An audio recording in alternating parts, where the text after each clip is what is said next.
के बाद अब इस अगले चैप्टर की बात करना जरूरी है। ये कौन सा चैप्टर है? ये पाकिस्तान का चैप्टर है। वो क्या है? वो कहावत क्या है? अम्मा क्या घर में नहीं दाने अम्मा। हाँ आज बहुत बढ़िया बोलो, जोर से बोलो। हाँ, घर में नहीं दाने अम्मा चली भुनाने। लेकिन अब यहाँ पे अपन थोड़ा सा चेंज कर लेंगे। कैसे? खबर के लिहाज से। घर में नहीं दाने जरदारी चले मस्जिद बचाने। और देखिए मस्जिद, मंदिर, गुरुद्वारा, चर्च, किसी को कोई तकलीफ नहीं है। हम तो उस मुल्क के लोग हैं जहां हर धर्म का ख्याल रखा जाता है, सर्वधर्म संभाव, सेक्युलर मुल्क है हम। लेकिन हाथ में कटोरा लेकर काशी पर नजर रखने वाले, आपको लगता है क्लास नहीं लगेगी? श्री रामचरितमानस तो आप लोग सब पढ़ते होंगे, सब पढ़ते हैं? हाँ, ओके। तो आप लोगों ने पढ़ा होगा, और अगर नहीं पढ़ा है तो मैडम आपको आज मानस में लिखा एक किस्सा सुनाती है, ध्यान से सुनिएगा। रावण के सबसे बड़े बेटे मेघनाद को जब लक्ष्मण ने मारा तो रावण को धर्म याद आ गया।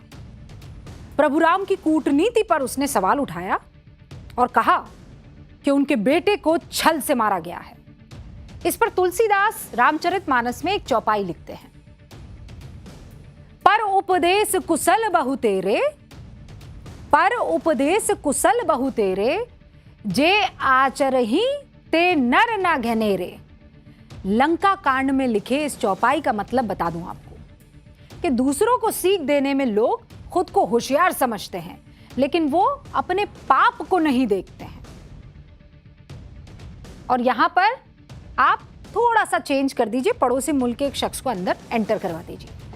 तुलसीदास ने यह चौपाई रावण को लेकर लिखी थी, जो खुद तो मां सीता का अपहरण का पाप कर चुका था और प्रभु राम की कूटनीति को छल बता रहा था। यह तो त्रेता युग की बात है, लेकिन सालों बाद भी यह होता हुआ अभी दिख रहा है। अपने पड़ोसी मुल्क, बीमारी है वो एक, पाकिस्तान बीमारी है। खुद तो आपस में लड़ते मरते रहते हैं, पड़ोसियों को परेशान करते रहते हैं। किसी से भीख मिल जाए तो उछलने कूदने लगते हैं, कहीं से कर्ज मिल जाए तो जश्न में डूब जाते हैं। पर लोन पर पलने वाले इस देश के नेताओं की जुबान 100-100 फीट लंबी है, टाई की तरह, जिसे कहते हैं ना, टाई की तरह लंबी है। इनसे बात करवा लो बस, क्योंकि काम तो इन्हें करना नहीं है। पाकिस्तानी सेना की कठपुतली है। ऐसे में मुंह चलाने के अलावा इनके पास और कोई काम नहीं है।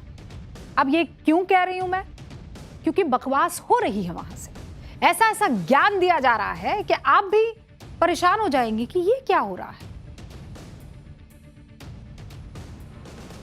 ये क्या हो रहा है, ये पाकिस्तान का चैप्टर आज क्यों पढ़ाया जा रहा है।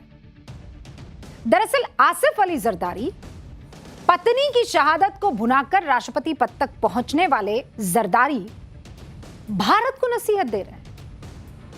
भारत में ऐतिहासिक मुस्लिम धार्मिक स्थलों, जिसमें वाराणसी की 1000 साल पुरानी मस्जिद गंज शहीदा भी शामिल है, उसे गिराए जाने और उन्हें दी जा रही धमकियों पर गहरी चिंता हो रही है। भारत ऐसी कार्रवाइयां फौरन रोके और चेतावनी दी कि इससे भारत के टूटने और वहां हमेशा के लिए अराजकता फैलने का खतरा पैदा हो सकता है। ये मिस्टर जरदारी लिख रहे हैं। मतलब भारत की मस्जिद, भारत के सिस्टम के हिसाब से कार्रवाई, लेकिन आग लग रही है पाकिस्तान के राष्ट्रपति को। अरे अपनी औकात तो देखिए सर, अपना देश तो पहले संभाल लीजिए। अल्पसंख्यक हिंदुओं की बेटियों को जबरदस्ती उठाने वाले आज यहां की बात करें। आप बताओगे कि हमें क्या करना है और कैसे करना है। और मैं तमाम हिंदुस्तान के लोगों को, न्यूज की पाठशाला के दर्शकों को बता देना चाहती हूं, जिसमें कई अकलियत भी, यानी माइनॉरिटी से भी ताल्लुक रखने वाले हैं। काशी रेलवे स्टेशन विकास के लिए स्टेशन के पास इंटर मॉडल ट्रांजिट हब बनाना है और इसीलिए रेलवे आसपास के अतिक्रमण वाली जमीनों को कब्जे से हटा रही है। इस दौरान एक मस्जिद, एक मजार और एक हनुमान मंदिर को तोड़ा जा चुका है। फिर रिपीट कर रही हूं और ध्यान से सब सुनिएगा। अतिक्रमण वाली कौन कौन सी जमीन है, किस किस को हटाया गया? एक मस्जिद, एक मजार, एक हनुमान मंदिर को तोड़ा जा चुका है और अब मस्जिद गंज शहीदा को भी नोटिस दिया गया। और उसमें कार्रवाई की गई। सेलेक्टेड पीस को उठाया और भाषण दे रहे हैं हिंदुस्तान को। अपने गिरेबान में झांको, यहां जो कुछ भी होता है कानून के बूते होता है, देश संविधान से चलता है, किसी धर्म और मजहब से नहीं, याद रहे जरदारी साहब। अब हमारा स्पेशल सेगमेंट सोचा है कभी।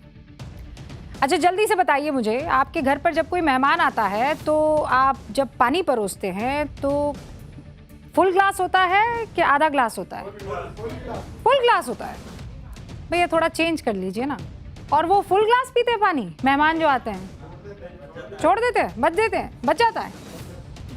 आपके साथ भी यही होता होगा। मतलब मेहमान आए, आपने पानी परोसा और उन्होंने एक घूंट पिया और पीकर छोड़ दिया।